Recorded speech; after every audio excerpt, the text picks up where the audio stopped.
저의 그 3년 선배 목사님이 라틴어를 참 잘하세요.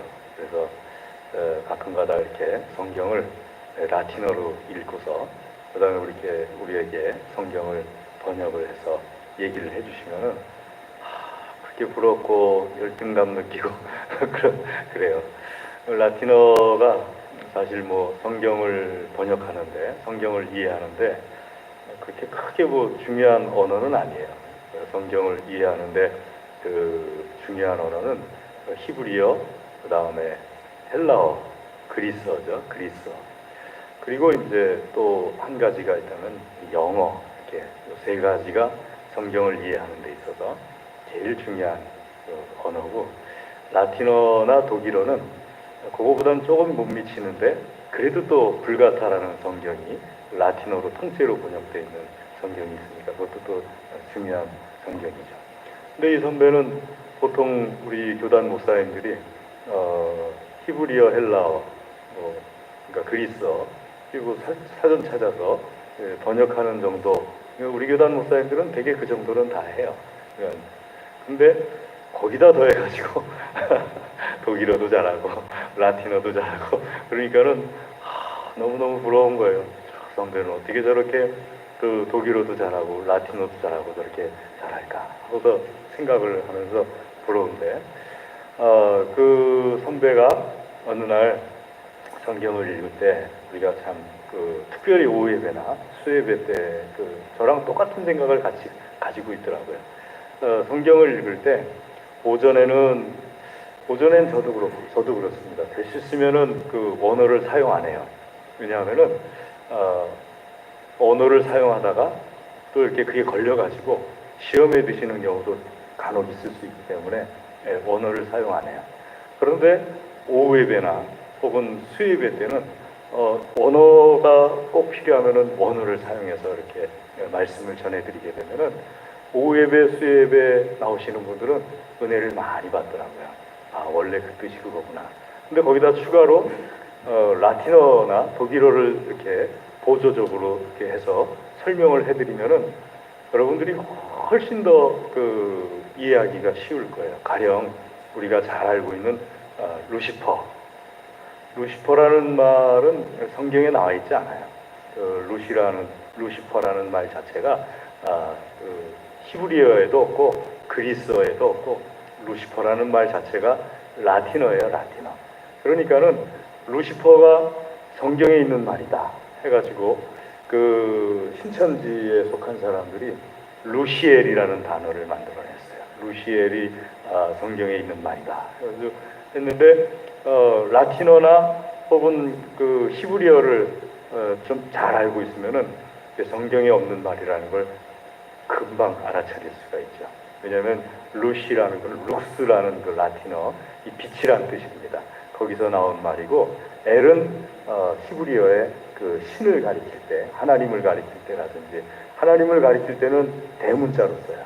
근데 어떤 그 잡신들 뭐 이렇게 가리킬 때는 소문자로 써요.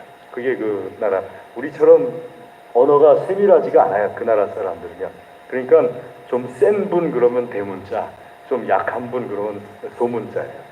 그러니까 루시엘이라는 말은 그 성경에 그래서 히브리어하고 라틴어를 섞어가지고 신천지에서 만들어낸 짬뽕 용어예요. 그러니까는 그런 말이 성경에 있다 하고 그 얘기를 하면은 말 같지도 않은 소리 하지 마십시오. 성경에 없던 얘기를 왜 성경에 있습니까? 하고서 말할 수가 있죠. 그러니까 그런 말을 분별할 수도 있고, 또 원래 뜻이 무엇인지를 알 수도 있고. 제가 왜 이렇게 얘기를 하냐면은 말씀에 8절 말씀이 오늘 중심인데요. 8절 말씀 한번 같이 읽어볼까요? 시작. 그가 와서 죄에 대하여 의에 대하여 심판에 대하여 세상을 책망하시리라. 이 책망이란 말 때문에 그래요. 여러분, 우리나라 그리고 일본, 중국은 좀 덜한 것 같아요. 우리나라나 일본은 굉장히 규율이 엄격해요. 그 중국은요, 그 조선시대까지만 해도 중국이라는 나라는 줄 서는 게 그렇게 중요하지 않았대요. 군대가. 줄 서는 게 중요한 나라는 일본하고 우리나라밖에 없대요.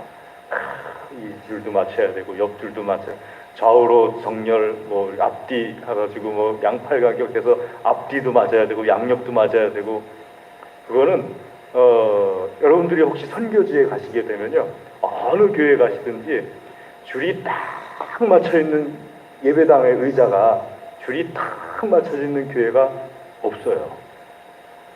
근데 한국 선교사님들이 간 교회만은 예배당 의자가 줄이 다 맞아 있어요. 이 줄도 맞고 옆 줄도 맞고 다. 우리나라 사람들은 일본 사람들하고 이 줄 맞추는 게 굉장히 중요하게 여기는 것 같아요. 자, 그런데 그 문화가 뭐냐 하면은 같은 말이라도 좀 엄격한 단어를 사용해요. 가령 책망. 책망이라는 것은 어딘지 좀 꾸짖는다는 뜻 아니에요. 책망하시리라. 책망하시리라 하는데 기분 좋으신 분 한번 손들어 보세요. 책망당하는데 기분 좋으신 분. 한 분도 없을 거야 아마. 책망하시리라 그랬으니까 내가 뭘 잘못했나 하고 이렇게 돌아보게 되지.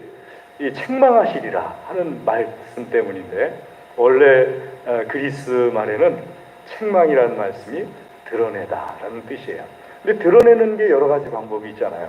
야단쳐서 드러내는 방법도 있고 또 이렇게 부드럽게 얘기해서 드러내는 방법이 있고 얘기 안 하고 그냥 옆에다 이렇게 쓱 갖다 놓으면 자기가 알아서 깨달아가지고 드러나는 방법이 있고 그렇잖아요. 근데 성령께서 오시면은 8절에 보혜사가 오실 것인데 보혜사는 돕는다는 뜻이에요. 돕는다는 뜻이고 성령께서 우리에게 임하시면은 우리에게서 드러나게 하신다. 죄에 대해서 드러나게 하시고 의에 대해서 드러나게 하시고 심판에 대해서 드러나게 하신다. 딱 와닿는 거 있으시죠? 예수님 믿기 전에는 죄에 대해서 드러난다 할 때 예수님 믿기 전에 예수님 안 믿는 게 죄다 하고 말하면은 예수님 믿기 전에 그거 죄라고 인정하는 사람 하나도 없어요. 예수님 믿기 전에는요. 그런데 예수님을 믿고 나면은 이상하게 예수님 안 믿는 게 죄다. 하나님 안 믿는 게 죄다. 그러면 그게 확 와닿아요. 왜 그런지 아세요? 성령께서 우리 안에 들어오셔가지고 그게 죄라는 거를 드러내게 하시기 때문에. 책망하시는 게 아니에요. 책망 안 하셔요. 성령께서 임하셔가지고 나를 책망하셔서 깨닫게 하시는 게 아니고 성령께서 다 임하시면은 우리가 그동안에 알지 못했어요. 예수님 안 믿는 게 죄라는 걸, 하나님 안 믿는 게 죄라는 걸 알지 못했는데 예수님 믿고 나서 성령께서 쫙 임하시면은 어느 순간에 쫙 가슴을 쳐요.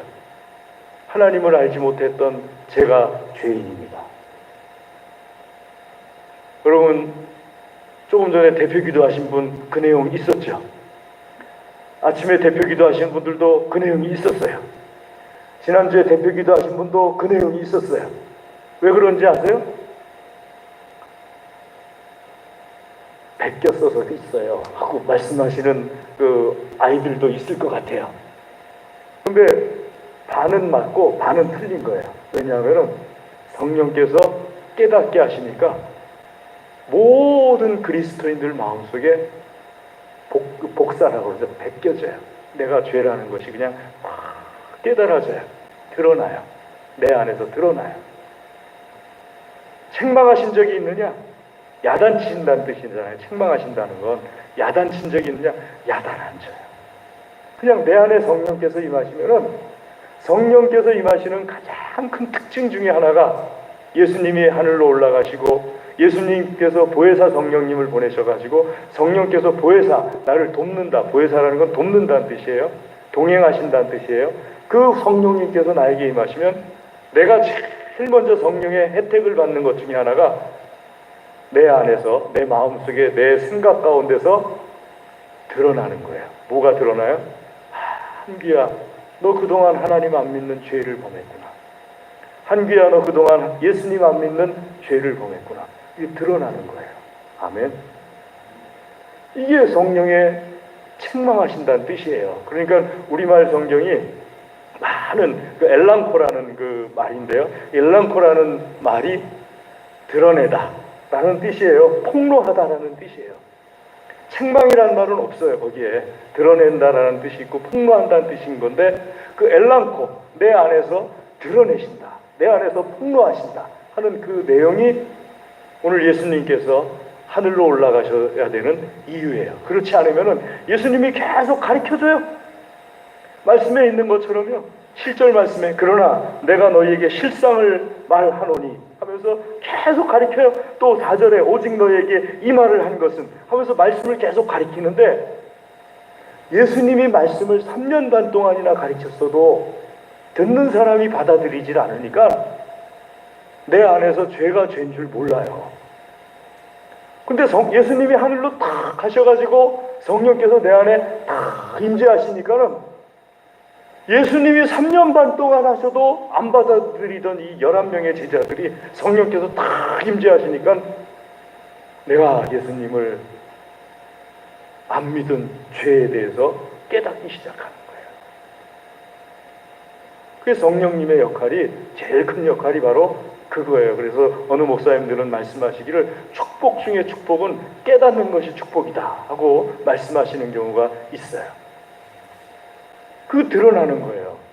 물론 죄라는 것이요, 종종 생각할 때 아니 도둑질하고 하는 이런 것들이 죄가 아닌가, 그게 죄가 아니라는 뜻이 아니에요.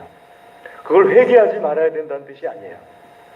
그런 것보다 더 큰 죄가 뭐냐 하면은 예수님을 안 믿는 죄가 큰 죄라는 거예요. 불신자들은, 예수님 안 믿는 사람들은, 하나님 안 믿는 사람들은 죄다 그러면은 뭐부터 말하기 시작해요? 우리가 하는 어떤 도덕을 이렇게 어기는 그런 것을 다 죄라고 말해요. 그리고 그런 걸 말하는 사람을 굉장히 뭐랄까, 윤리의식이 강한 사람이라고 말을 해요. 하지만 예수님 믿는 사람에게서는 그것도 물론 죄예요. 그것도 회개해야 돼요. 그런데 그것보다도 먼저 회개해야 될 것, 앞서서 회개해야 될 것이 뭐냐 하게 되면은 하나님 앞에서, 예수님 앞에서 죄가 뭔지를 깨닫는 것. 하나님 안 믿는 게 죄예요. 예수님 안 믿는 게 죄예요. 그게 성령께서 임하시면은 깨달아져요. 그런데 특별히 더 깨달아질 때가 언제냐? 예수님 믿는 사람이나 누가 옆에서 그걸 툭 건드려주면은 나도 그렇게 생각했었는데, 나도 그렇게 생각했었는데 하면서 심각하게 하나님을 안 믿었던 죄, 예수님을 안 믿었던 죄. 요즘도 우리 예수님 믿는 사람들이 제일 큰 죄를 뭐 어떻게 고백합니까? 믿음 없는 나를 용서해 주시옵소서, 믿지 못하는 나를 용서해 주시옵소서. 믿음 없는 것 가지고 자꾸 말하잖아요. 왜 그렇습니까? 성령께서 우리 속에서, 여러분 속에서 자꾸 드러내시기 때문에 그래요. 할렐루야. 그러니까 성령께서 막 그렇게 드러내시기 때문에 내가 하나님의 말씀을 믿지 못하고, 하나님께서 축복해 주신다는 것도 믿지 못하고, 하나님께서 가면은 복 주시겠다고 하신 것도 믿지 못하고 그냥 주저 하는 거. 그러니까 여러분, 성경을 통해서 하나님이 가장 진노하실 때가 언제예요? 이스라엘 백성들이 왜 광야에서 40년 동안 보냈어요? 믿음이 없게 행동했기 때문에. 그게 제일 큰 죄니까 하나님께서 그렇게 하신 거예요. 다른 죄들은요, 죄를 짓는 그 사람만 벌했어요. 그런데 믿음 없는 죄는 전체가 광야에서 40년을 보내게 해버렸어요. 믿음 없는 죄는요. 그러니까 이 믿음 없는 죄가 큰 죄라는 것을 누가 깨닫게 해줘요? 우리 예수님 믿는 사람에게는요, 성령님께서 내 안에서 드러나게 하십니다. 그게 큰 축복이에요. 두 번째는 의에 대해서 책망하신다. 세 가지를 책망하신다고 그랬죠. 그 말씀은 다른 말로 아니고 우리 원어 성경대로 엘랑코라는 그것을 그대로 말하면은 죄에 대해서 드러나게 하시고, 의에 대해서 드러나게 하시고, 심판에 대해서 드러나게 하신다. 내 안에서 하면서 이렇게 드러나게 해주신다는 거예요. 성령께서 내 안에 임하셔. 자, 의에 대해서 드러나게 해주신다. 그건 어떤 뜻인가 하게 되면요, 예수님 설명하셨어요. 10절 말씀에 같이 한번 읽겠습니다. 시작. 의에 대하여라 함은 내가 아버지께로 가니 너희가 다시 나를 보지 못하며. 여러분, 의가 무엇이냐? 보통 사람은 의에 대해서 저 사람이 선하냐 안 선하냐 그러면은 누군가랑 꼭 비교를 해요.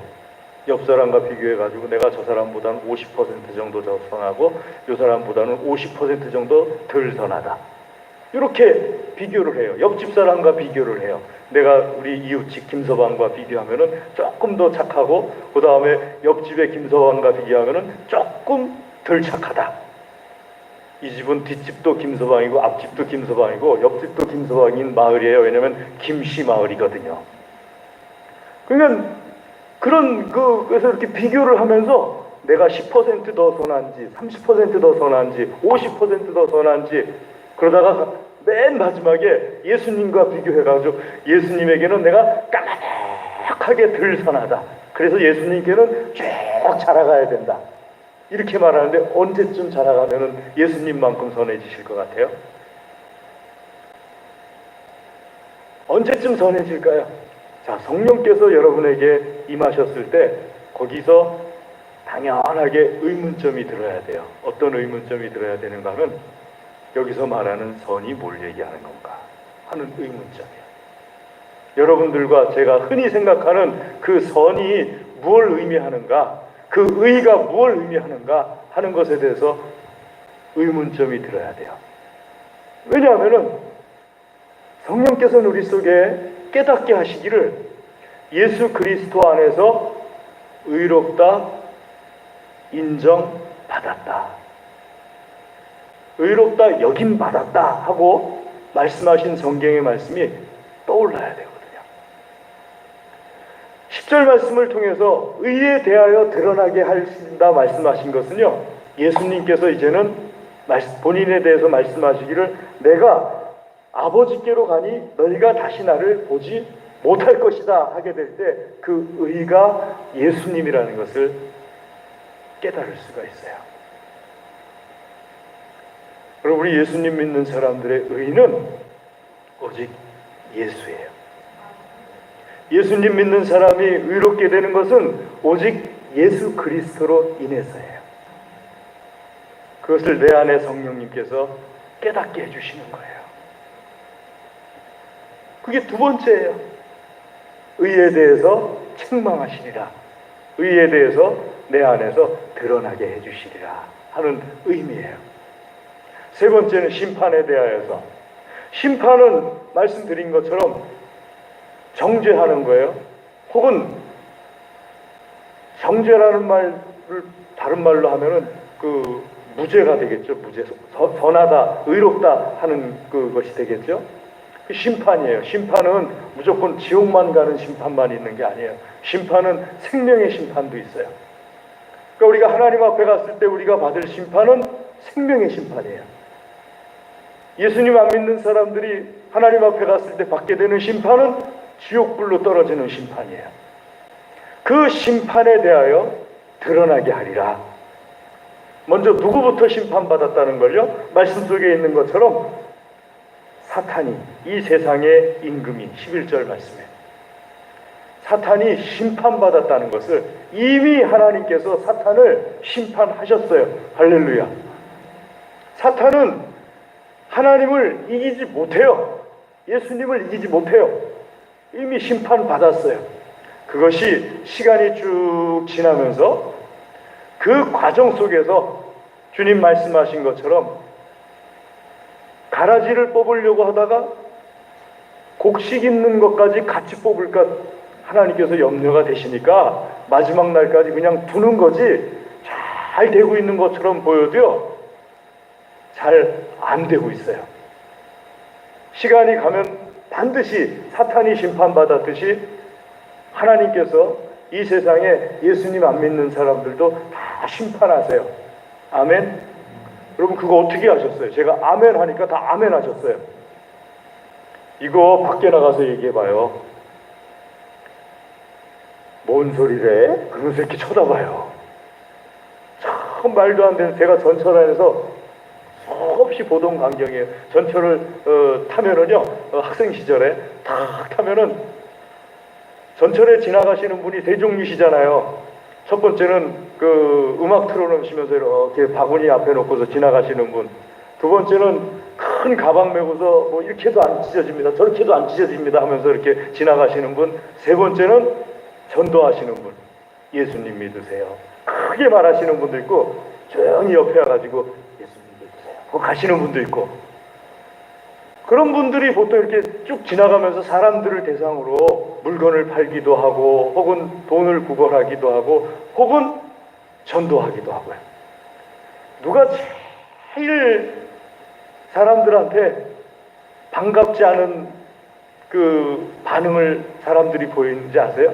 가만히 앉아서 한번, 요즘도 그러는지 모르겠는데 전철 타고 가만히 앉아서 보세요. 동전을 구걸하시는 분이 싹 지나가잖아요.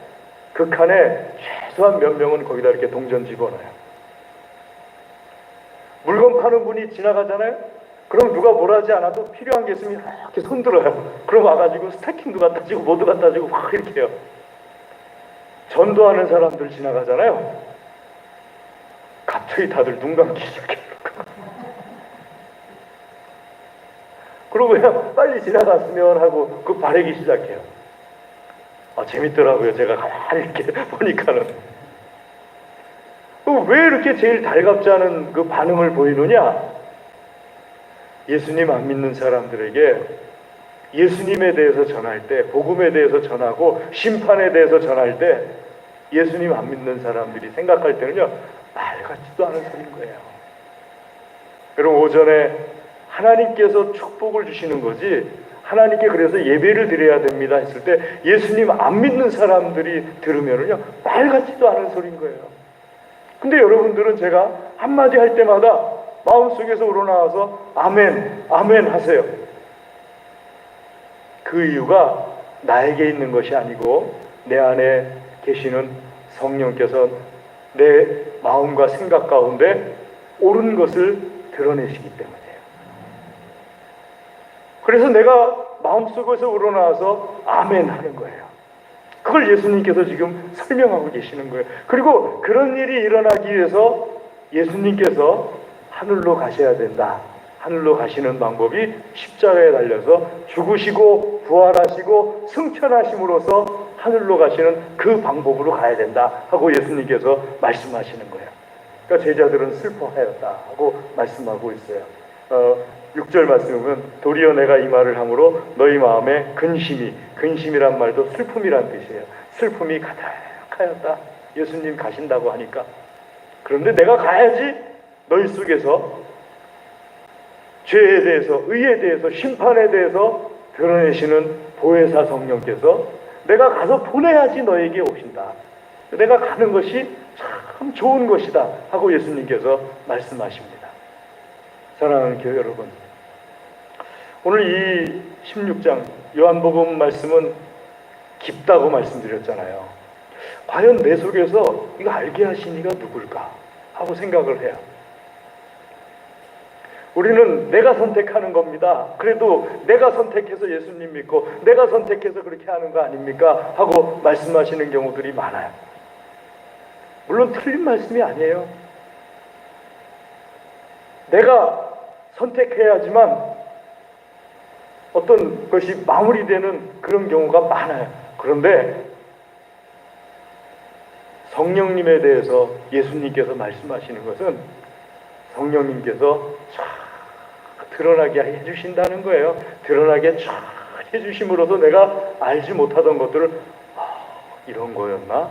하고 깨닫게 된다는 거예요.